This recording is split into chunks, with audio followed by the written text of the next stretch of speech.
नमस्कार दोस्तों, आप सभी का स्वागत है हमारे चैनल पे। और चैनल पे नया है तो वीडियो में अंत तक बने रहिएगा। और वीडियो अच्छा लगता है तो चैनल को भी सब्सक्राइब कर ले और अपने दोस्तों पास भी शेयर कर दे। अगर आप इसका पीडीएफ चाहते हैं तो टेलीग्राम चैनल से ज्वाइन हो जाइएगा, जिसका लिंक आपको वीडियो के डिस्क्रिप्शन में मिल जाएगा, या आपको सर्च करना है जाकर टेलीग्राम चैनल में स्टडी लिंक पीडीएफ, वहाँ से भी जाकर आप ज्वाइन हो सकते हैं। वहाँ आपको इसका पीडीएफ प्रोवाइड कर दिया जाता है। तो आइए हम लोग सीधा वीडियो को शुरू करते हैं। आज का जो पहला प्रश्न है, नीचे दी गई घटनाओं का सही काला अनुक्रम क्या है। तो इसको आपको बताना कि यानी सबसे पहले कौन सी घटना पहले हुआ और उसके बाद मतलब आपको क्रम बाय सजाना है। तो सबसे पहले असहयोग आंदोलन है, चौरी चौरा कांड है, भारत छोड़ो आंदोलन है, सविनय अवज्ञा आंदोलन है। तो आपको मालूम है कि असहयोग आंदोलन 1 अगस्त कब हुआ था? 1 अगस्त 1920 को शुरू हुआ था और चला कब तक था? 1922 तक। 1 अगस्त 1920 को शुरू हुआ और चला था 1922 तक। यानी जो सविनय अवज्ञा आंदोलन था 1 अगस्त 1920 को शुरू हुआ और चला कब तक था? 1922 तक। प्रश्न यहाँ ये पूछेगा कि असहयोग आंदोलन को वापस क्यों ले लिया गया। तो चौरी चौरा घटना हुआ था और एक कब हुआ था? 5 फरवरी 1922 को, जिसके कारण से महात्मा गांधी ने असहयोग आंदोलन को वापस ले लिया। ये प्रश्न पूछता। और शुरू कब हुआ था? 1 अगस्त 1920 को और चला कब तक था? 1922 तक। इसको ध्यान दीजिएगा। चौरी चौरा कांड अभी आपको बताया कि 5 फरवरी 1922 को हुआ और ये जो जगह है कहाँ पड़ता है? उत्तर प्रदेश में, यानी यूपी में। भारत छोड़ो आंदोलन ये कब चला? 1942, यानी 8 या 9 अगस्त 1942 को। सविनय अवज्ञा आंदोलन एक कब चला था? 1930। तो आपको क्रम वाइज सजाना है। तो सबसे पहले कौन सी घटना घटित हुआ? तो अब देखिएगा, असहयोग आंदोलन आएगा, उसके बाद आएगा चौरी चौरा कांड, उसके बाद आता है डी यानी सविनय अवज्ञा आंदोलन। तो क्या हो जाएगा क्रम इसका? पहले ए आएगा, उसके बाद बी, उसके बाद डी, फिर उसके बाद क्या हो जाएगा? सी, यानी ऑप्शन नंबर डी राइट हो जाएगा इसका। नेक्स्ट प्रश्न है, भारत की केंद्र सरकार ने वर्ष 1980 में कितने बैंकों का राष्ट्रीयकरण किया? तो हम जब भी वीडियो आता था राष्ट्रीयकरण से, तो हम आपको बार बार बताते थे 1969 में मुख्य जो प्रमुख घटना हुआ था उसमें कौन कौन से घटना शामिल है। 1969 में 14 बैंकों का राष्ट्रीयकरण हुआ। कब हुआ था? 1969 में 14 बैंकों का राष्ट्रीयकरण हुआ था। और 1969 में ही पहली बार मानव कहाँ गया? चंद्रमा पे। ये भी आपको बताया था। दादा साहेब फाल्के पुरस्कार का स्थापना जो हुआ था 1969 में ही हुआ था। और 15 अगस्त 1969 को इसरो का भी स्थापना हुआ था। तो मोस्ट इंपॉर्टेंट है 1969 जो वर्ष है।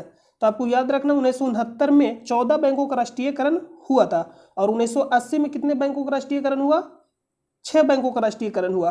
और इसमें आपको जो याद रखना, जो प्रश्न पूछा गया एनटीपीसी में 2-3 बार प्रश्न पूछा गया कि दीना बैंक और एक दीना बैंक है, एक विजया बैंक है, इसको किस में विलय किया गया? तो बैंक ऑफ बड़ौदा में विलय किसको किया गया था? तो दीना बैंक और विजया बैंक को। कब किया गया? 1 अप्रैल 2019 को। 1 अप्रैल कब किया गया? 2019 को किया गया था। दीना बैंक और विजया बैंक को किस में? तो बैंक ऑफ बड़ौदा में विलय किया गया। तो ये प्रश्न पूछा था। और अभी जो वर्तमान में कितने बैंक है? वर्तमान में जो बैंकों की संख्या, सार्वजनिक बैंकों की संख्या कितना? 12 है। तो 12 क्यों? जो 18 था तो 10 बैंकों का विलय हुआ 2019 में। 10 बैंकों का विलय करके 18 में से 10 घटाएगा तो आएगा 8। और 10 बैंकों का विलय करके 4 बड़े बैंक बनाया गया। तो यानी 10 घटाइएगा 18 में से 8 और फिर 4 बड़े बैंकों का बनाया गया, तो 8 4 12, यानी वर्तमान में 12 सार्वजनिक बैंक है। तो ये प्रश्न पूछेगा, तो इसको आपको याद रखना है। और ये विजया बैंक और जो देना बैंक है ये मोस्ट इंपॉर्टेंट है, इसको ध्यान दीजिएगा। बैंक ऑफ बड़ौदा में इसको विलय किया गया कब? 1 अप्रैल 2019 को। ये भी प्रश्न पूछा गया। तो इसका राइट आंसर का जाएगा ऑप्शन नंबर डी। नेक्स्ट प्रश्न है, कालबेलिया लोकगीत और नृत्य इनमें से किस भारतीय राज्य से संबंधित है? तो इसका तो राइट आंसर हो जाएगा ऑप्शन नंबर ए, राजस्थान। क्या हो जाएगा? राजस्थान। और घूमर कहाँ से संबंधित है? राजस्थान से ही संबंधित है, इसको ध्यान देना। महाराष्ट्र मोस्ट इंपॉर्टेंट है। तमाशा कहाँ का हो जाएगा? महाराष्ट्र का हो जाएगा। तमाशा कहाँ का हो जाएगा? महाराष्ट्र। और लवनी दो मोस्ट इंपॉर्टेंट है जो आपको ध्यान देना। तमाशा और लवनी कहाँ का है? तो ये महाराष्ट्र का है। कहाँ का? महाराष्ट्र का नृत्य है। और पंडवानी पूछेगा तो छत्तीसगढ़। और कौन संबंधित है, ये प्रश्न पूछा गया था तीजन बाई। तीजन बाई का संबंध किससे है? तीजन बाई का जो संबंध है किस नृत्य से है? तो पंडवानी नृत्य से है। और ये जो पंडवानी नृत्य है कहाँ का नृत्य है? तो छत्तीसगढ़। ये आपको ध्यान देना है।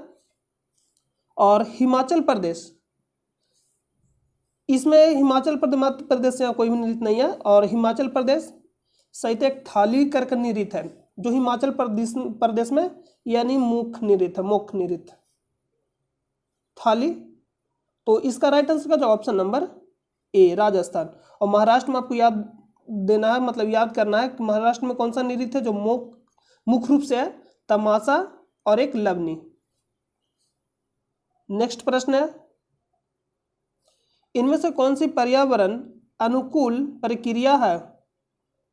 सूखे पत्तों का मिट्टी में दबाकर निपटान करना। इनमें से कौन सी पर्यावरण अनुकूल प्रक्रिया है? पर्यावरण अनुकूल प्रक्रिया है तो सूखे पत्तों का मिट्टी में दबाकर निपटान करना, यानी फिर से क्या बन जाएगा? मिट्टी बन जाएगा। तो ये क्या? पर्यावरण के अनुकूल है, यानी पर्यावरण को किसी भी प्रकार का प्रदूषित या नुकसान नहीं पहुंचाएगा। इसका राइट आंसर का जो ऑप्शन नंबर ए। इनमें से कौन सा किला चेनाब नदी के किनारे बनाया गया? तो कभी कभी ऐसा भी प्रश्न पूछ देता है जो डिफिकल्ट थोड़ा प्रश्न है, तो ये थोड़ा डिफिकल्ट टाइप का प्रश्न है क्योंकि नया प्रश्न है, तो कभी कभी ऐसा भी प्रश्न देखने के लिए मिल जाएगा। तो इसका राइट आंसर अखनूर। अखनूर का किला आप देख सकते हैं कि चिनाब नदी के किनारे, ये आप देख सकते हैं चिनाब नदी है और यहाँ पे है अखनूर फोर्ट, यानी अखनूर का किला। और ये कहाँ स्थित है? जम्मू कश्मीर में। तो इसका राइट आंसर का ऑप्शन नंबर बी राइट हो जाएगा। ये आप देख सकते हैं क्या? अखनूर का किला और ये जो चिनाब नदी है, और कहाँ है? तो जम्मू कश्मीर में। बेंसन पर्वत इनमें से किस महाद्वीप में स्थित है?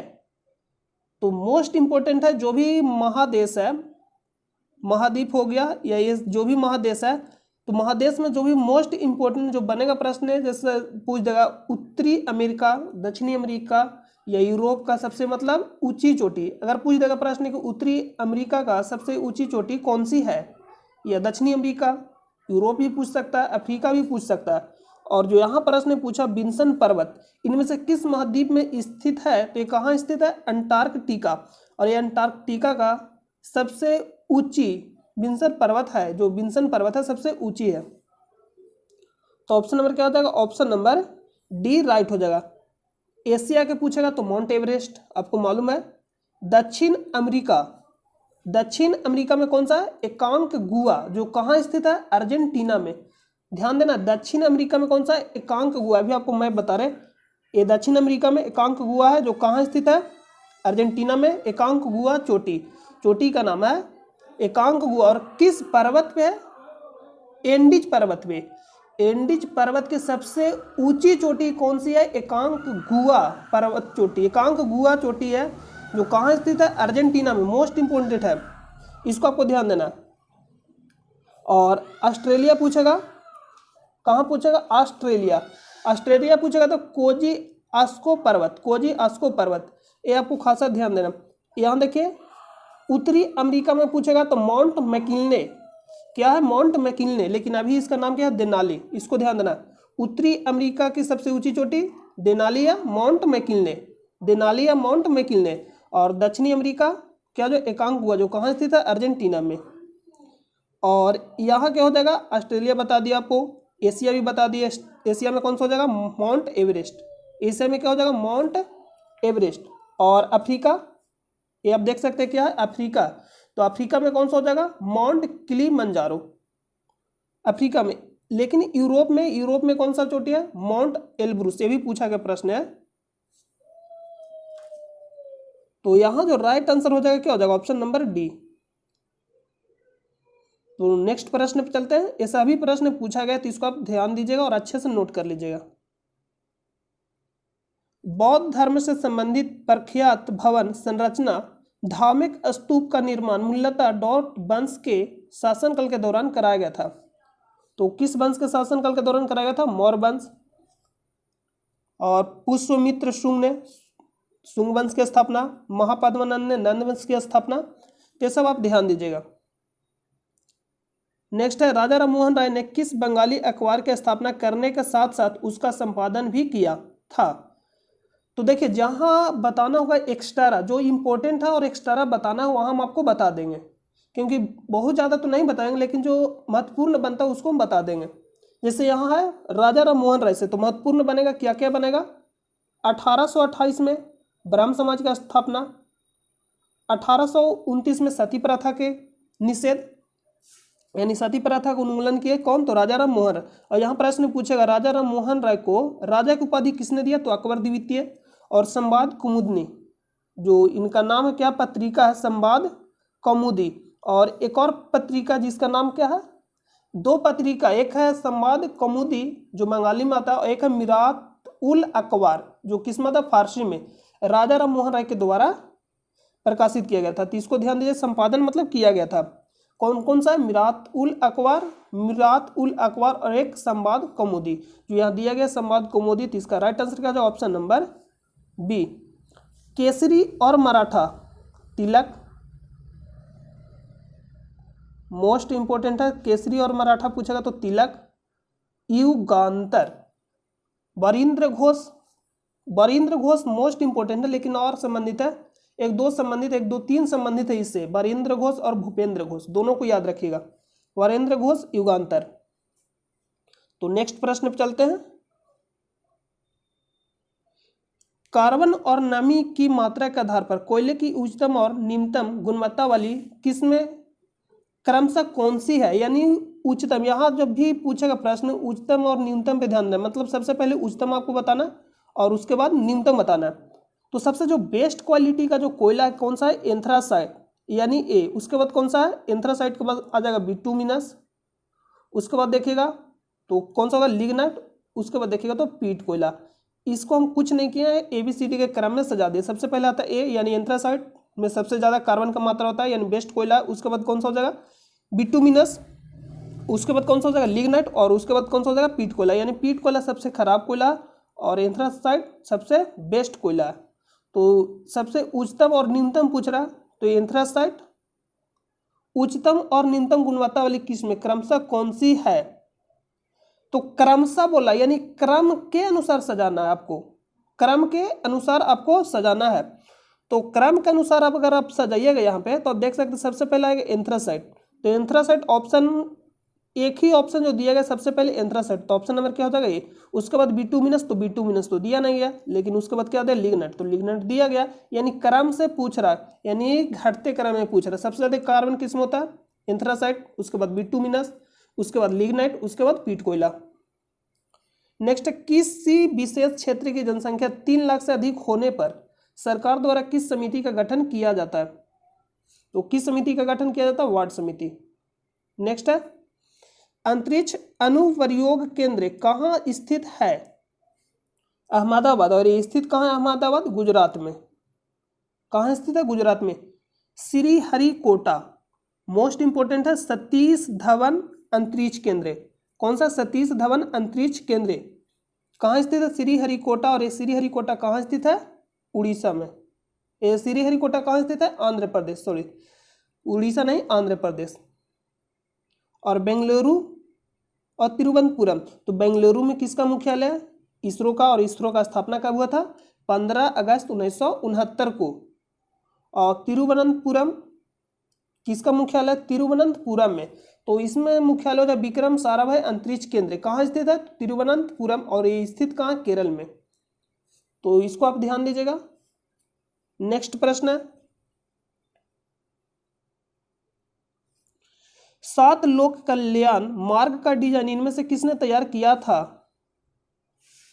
तो इसका राइट आंसर क्या हो जाएगा, option number C, sir Edwin Lutyens. Option number क्या हो जाएगा, सी, सर एडविन लुटियंस। और इसमें 2 और याद रखना है जिसका डिजाइन किए थे सर एडविन लुटियंस ने। एक कौन सा हो जाएगा, इंडिया गेट, जो एक इंपॉर्टेंट है इंडिया गेट हो जाएगा। और एक हो जाएगा राष्ट्रपति भवन, का डिजाइन कौन किए थे, लुटियंस। लेकिन गेटवे ऑफ इंडिया पूछेगा तो कौन हो जाएगा, जॉर्ज बीटेट। गेटवे ऑफ इंडिया कहाँ स्थित है, मुंबई में। और जो वास्तुकार कौन थे, जॉर्ज बीटेव। लेकिन यही पूछेगा इंडिया गेट और राष्ट्रपति भवन, तो क्या हो जाएगा, लुटियंस। इनमें से कौन सा अवैधर्मी ऑक्साइड है? तो हम आपको बताए थे जेडेनो अवैधर्मी ऑक्साइड है। जेडेनो देखिए Al2O3 PbO2 जेडेनो, ये सब क्या अवैधर्मी ऑक्साइड है। तो अवैधर्मी ऑक्साइड पूछा तो जिंक ऑक्साइड ऑप्शन में दिया गया, बाकी फास्फोरस पेंटा ऑक्साइड नहीं होगा, सल्फर डाइऑक्साइड भी नहीं होगा, मैग्नीशियम ऑक्साइड भी नहीं होगा। ये जहां भी ऑप्शन है बहुत ज्यादा इससे रिलेटेड प्रश्न पूछा गया। पूछ जाएगा निम्नलिखित में से कौन सा अवैधर्मी ऑक्साइड है? Al2O3 PbO2 जेडेनो, ये तीनों का आपको याद रखना। निम्नलिखित में से किस बैंक ने योनो कैश पॉइंट नामक कार्डलेस एटीएम सेवा शुरू की है? तो नाम क्या है? SBI, state bank of India. SBI का स्थापना कब हुआ? 1955 में। नेक्स्ट है, निम्नलिखित में से कौन सी जल संधि अंडमान और निकोबार द्वीप समूह को अलग करती है? तो अगर आप कल के वीडियो देखे होंगे तो हम आपको बताए थे 10 डिग्री चैनल। अगर पूछेगा 8 डिग्री चैनल तो किसके बीच स्थित है? मालदीव और मिनी कोई द्वीप के बीच स्थित है। मालदीव इधर है और मिनी कोई द्वीप के बीच कौन सा चैनल है? तो 8 डिग्री चैनल। और 9 डिग्री चैनल पूछेगा तो मिनी कोई द्वीप और लक्षद्वीप के बीच। तो इसको आप याद रखिएगा। कल का अगर आप वीडियो देखेंगे तो उसमें हम आपको बताए थे कितने मेगावाट 1 गीगावाट के बराबर होता यानी होते हैं यानी होता है। तो कुछ नहीं करना, जब भी 1024 रहेगा ऑप्शन में आपको आंख मूंद के मार देना है। सिर्फ क्या ध्यान देना है, बीट और बाइट जब रहेगा तो आपको कंफ्यूजन कर सकता है, लेकिन मेगावाट और गीगावाट पूछेगा तो 1024 ऑप्शन में है तो आंख मूंद के मार दीजिए। तो 1 मेगावाट के बराबर क्या होता है यानी कितने मेगावाट 1 गीगावाट के बराबर होता है, तो 1024 मेगावाट के बराबर। और एक कल के वीडियो में भी बताया गया था। राष्ट्रीय राजमार्ग 1 इनमें से किन स्थानों को जोड़ती है? पुराना क्रमांक के अनुसार आपको बताना है। कहां से कहां? दिल्ली से अटारी। ऑप्शन में क्या हो जाएगा? सी। इनमें से किस विलयन में हाइड्रोजन आयनों की सांद्रता उच्चतम है? तो कुछ नहीं करना, हाइड्रोजन आयन और पीएच चेक करना। तो अगर मान लीजिए हाइड्रोजन आयन, कुछ नहीं चेक करना, अगर ये 10 के पावर -4 है तो ये 4 होगा। अगर ये 10 के पावर -5 है तो क्या होगा? 5 होगा। तो बताइए जो माइनस में जितना बड़ा होगा वो क्या होगा? उतना छोटा होगा। जो जितना बड़ा माइनस में होगा वो क्या होगा? उतना छोटा होगा। तो हाइड्रोजन आयनों की सांद्रता उच्चतम है। तो पीएच अगर 10 है तो अगर हाइड्रोजन आयन निकालेंगे तो क्या हो जाएगा? 10 के पावर -10। नहीं समझे? अगर पीएच 10 है तो हाइड्रोजन आयन निकालेंगे तो 10 के पावर -10। इसका कहने का मतलब जितना पावर में माइनस में रहेगा, अगर पावर माइनस में और जो जितना बड़ा रहेगा उतना छोटा रहेगा। क्यों? क्योंकि माइनस में पावर है। इसका कहने का मतलब है कि अगर पावर में मान लीजिए कि है 10 के पावर -2 तो बटा में क्या हो जाएगा? 100। उसी तरह से पावर बढ़ते जाएगा और बटा में 0 बढ़ते जाएगा। तो जितना बड़ा अंक से भागा देंगे, जितना बड़ा वैल्यू से भागा देंगे उतना क्या आएगा? छोटा वैल्यू आएगा। तो ऑप्शन नंबर क्या हो जाएगा? बड़ा वैल्यू पूछ रहा है तो पीएच मान 4 रहेगा तो क्या होगा? जो हाइड्रोजन आयन की सांद्रता होगा उच्च होगा। आपको इस तरह से बता दिए। नेक्स्ट, निम्नलिखित में से कौन सा तिलचट्टे तथा अन्य कीटों का उत्सर्जक अंग है? तो इसका राइट आंसर क्या हो जाएगा? ऑप्शन नंबर बी, मैलपिगी नलिकाएं। नया टाइप का प्रश्न है, इनमें से असंगत विकल्प का चयन करें। तो ईडन गार्डन कोलकाता ये क्या स्टेडियम है। तो आज का जो भी प्रश्न हम लोग कलेक्ट किए थे सारा प्रश्न समाप्त हो गया। अगर आपको वीडियो अच्छा लगा तो आप चैनल पे नए हैं तो चैनल को आप सब्सक्राइब जरूर कर लें, और इसका पीडीएफ चाहते हैं तो टेलीग्राम चैनल से ज्वाइन हो जाइएगा, जिसका लिंक आपको वीडियो के डिस्क्रिप्शन में मिल जाएगा। तो मिलते हैं हम लोग नेक्स्ट वीडियो में। जब तक के लिए अपना ख्याल रखिए। जय हिंद, जय भारत।